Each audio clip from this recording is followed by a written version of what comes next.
বাইরে থেকে মাছ নিয়ে এসে কাতলা মাছ আর কি ভেলা মাছ রান্না করবো। মাছ পরিষ্কার করছি, মাছ ধুয়ে নুন হলুদ মিশিয়ে রেখে দিয়েছি। এটা আজকে করবো আর এটা ফ্রিজে রেখে দেবো, এটা কাল হবে।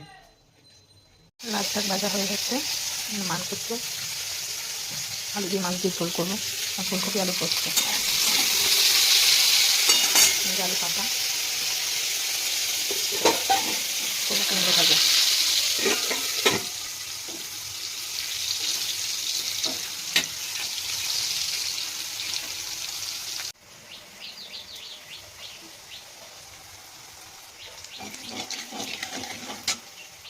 তাহলে জিনিস করে আলু দিয়ে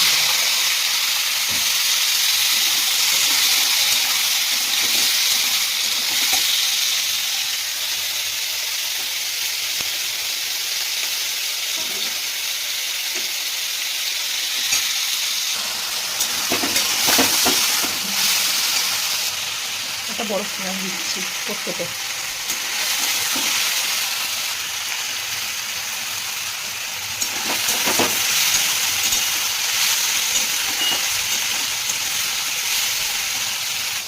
দিয়ে কুমড়ো ভাজা হয়ে গেছে, এটা তুলে নেবো কড়াই দিয়ে মাছগুলো ভাজতে দিয়ে দেবো। কুমড়ো ভাজা নামিয়ে নিয়েছি আর মাছ দিয়ে দিয়েছি কড়াইয়ে।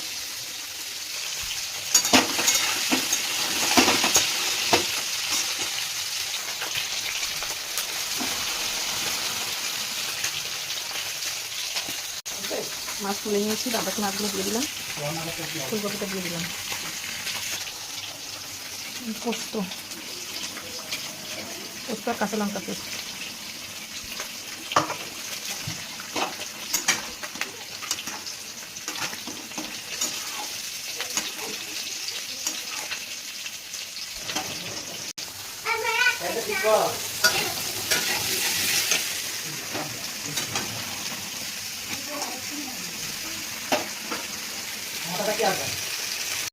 হয়ে গেছে। এই জন্য কাঁচা সর্ষের তেলটা দিয়েছি, এখনো ইয়ে হয়নি। নামানোর আগে একটু কাঁচা সর্ষের তেল দিলে ফ্লেভারটা আলাদা রকম লাগে। 1 চামচ চিনি দিয়েছি এর মধ্যে। মাছের আলু ভাজা হয়ে গেছে, পোস্তটাও নামিয়ে নেবো। ঝোল ঝোল রাখবো, এটা শুকনো হয়ে যাবে, টাইট হয়ে যাবে ঠান্ডা হয়ে গেলেই। নামিয়ে নিয়েছি, পোস্ত রেডি। কড়াই গরম হয়ে গেছে, তেল দিয়ে দিলাম, জিরে,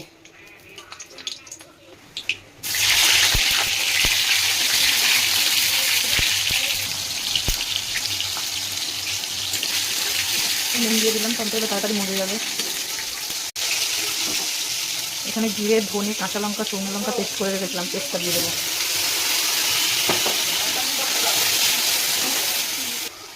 মিক্সচারে বাটিটা দিয়ে জল দিয়ে দিলাম, হলুদ,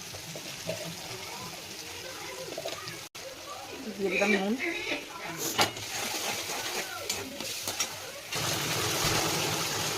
মশলা ভাজা হয়ে গেছে। এবার ভেজে রাখা আলুগুলো দিয়ে দেবো। ভেজে রাখা মান আর আলু দিয়ে দিচ্ছি।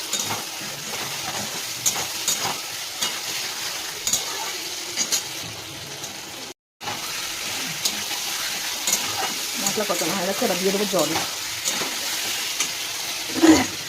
কড়াই দিয়ে আমার মশলা ছেড়ে দিচ্ছে।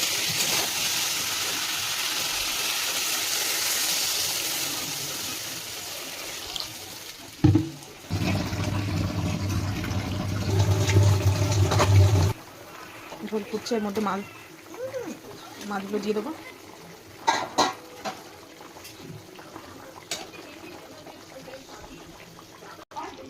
ঝোল রেডি, ঝোল হয়ে গেছে, নামিয়ে নিয়েছি। ভাত বসিয়ে দিই।